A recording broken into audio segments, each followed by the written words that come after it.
Sukses dari bertani kini sudah merambah ke kalangan milenial. Semangat inilah yang mendorong pemuda berusia 24 tahun asal Kecamatan Tenggarong, Kabupaten Kutai Kartanegara, Ridho Mahathir. Dengan menanam sejumlah komoditi sayur, kini omset yang didapat Ridho dari bertani mencapai puluhan juta rupiah setiap kali memanen hasil pertanian.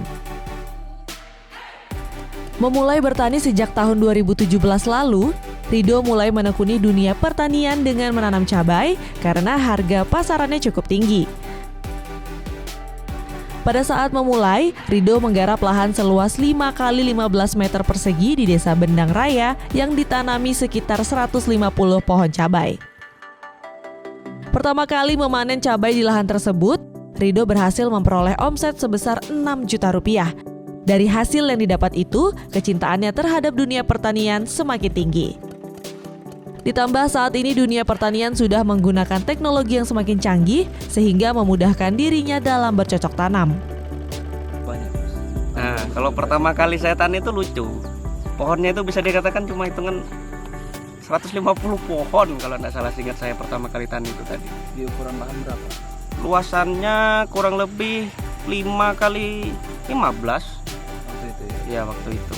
Berapa banyak dihasilkan dari... Nah pada saat itu hasilnya ya bisa dikatakan lumayan. Ya agak lucu sih sebenarnya. Hasilnya itu kurang lebih berapa kilo seperti itu?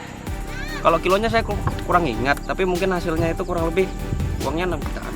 6 juta. Dari luasan lahan yang ada. Tapi pada saat itu kan harganya harga mahal. Komoditi yang ditanam Ridho sesuai dengan keinginan pasar. Saat ini dirinya sedang menanam kembang kol karena permintaan pasar terhadap komoditi ini sedang tinggi. Kini lahan yang digarapnya untuk menanam kembang kol seluas 3/4 hektar. Dari lahan tersebut, Ridho bisa menghasilkan minimal 5 hingga 8 ton saat memanen dengan waktu tanam sekitar 3 bulan. Penghasilan bersih yang ia dapat dari menanam kembang kol ini mencapai 50 hingga 60 juta rupiah dengan harga pasar 15.000 per kilogram. Namun, jika harga kembang kol mencapai 20.000 per kilogram, maka penghasilan yang ia dapatkan mencapai 80 juta rupiah. Omset itu tergantung dari komoditi yang ditanam. Nah, tapi balik-balik lagi saya persempit aja seperti tanaman yang saya tanam ini. Untuk komoditi kembang kol luasan 3/4 hektar, cari bersihnya itu selama 3 bulan 50 bisa. 50 juta. 50, 60 bisa. Tergantung harga di pasar itu balik-balik lagi. Kalau untuk sekarang berapa rata-rata harga di pasar Mas? Kalau untuk sekarang ini di atas 20 ribuan ya. Nah, yang saya bilang 50-60 itu harganya di pasaran harga di pasar 15.000 aja. Nah, sekarang ini kan 20.000, kemungkinan yang lebih dari saya bilang 50-60 itu bisa lebih. Itu bersih. Kalau kotornya ya kurang lebih 80-an, 70-an kotornya. Kesuksesan yang diraih Ridho ini menepis stigma yang berkembang di masyarakat bahwa pekerjaan petani tidak menjanjikan. Namun, Ridho berhasil membuktikan bahwa dirinya bisa meraup penghasilan yang besar di usia muda melalui bidang pertanian. Keberhasilan Ridho ini sejalan dengan program Bupati dan Wakil Bupati Kutai Kartanegara, Edi Damansyah dan Randy Solihin. Sesuai dengan visi misi Kukar Idaman, pemerintah Kabupaten Kutai Kartanegara serius dan komitmen untuk mendorong generasi muda, khususnya generasi petani milenial yang berbakat, inovatif, dan dapat melahirkan wirausahawan yang tangguh dan berkualitas di sektor pertanian. Bupati Kutai Kartanegara, Edi Damansyah pun sempat mengunjungi lahan pertanian yang dimiliki Ridho. Melihat hal ini, Edi Damansyah mendorong agar kelompok petani milenial bisa terbentuk di Desa Bendang Raya.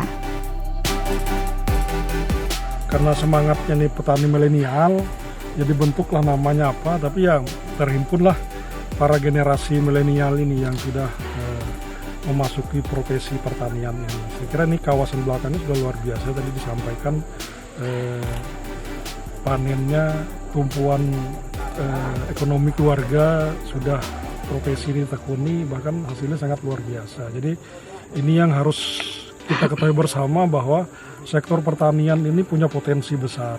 Jadi saya minta generasi sekarang, generasi milenial pada khususnya buka cakrawala, buka pikiran bahwa sektor pertanian ini menjadi.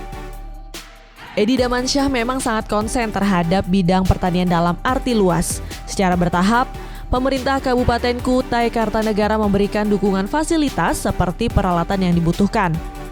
Seperti program penyediaan sarana produksi pertanian, yakni membangun 120 embung dan 120 km jalan usaha tani, yang bertujuan untuk penguatan sarana prasarana pertanian dalam arti luas. Kami memastikan dalam kebijakan Grand Strategi Pembangunan Kukar Idaman 2021-2026, memang salah satu fokus kita penguatan sektor ekonomi itu berbasis pertanian, pariwisata, dan ekonomi kreatif. Kami nanti akan berupaya bertahap memberikan fasilitas dukungan-dukungan seperti peralatan yang dibutuhkan. Ada program kami penyediaan saprodi, terus ada program 120 embung, 120 kilo jalan usaha. Itu tidak lain maksudnya untuk penguatan sarana prasarana yang dibutuhkan para petani nelayan. Selaku Ketua Kontak Tani Nelayan Andalan atau KTNA, Edi Damansyah pun berpesan agar jangan tergantung pada satu komoditi tanaman, tetapi harus membaca peluang pasar. Untuk itu, Dinas Pertanian dan Penyuluh Pertanian Lapangan pun dikerahkan untuk terus memberikan edukasi dari segi teknis budidaya dan perhitungan ekonomi, sehingga sektor pertanian bisa terus tumbuh di bumi Kutai Kartanegara.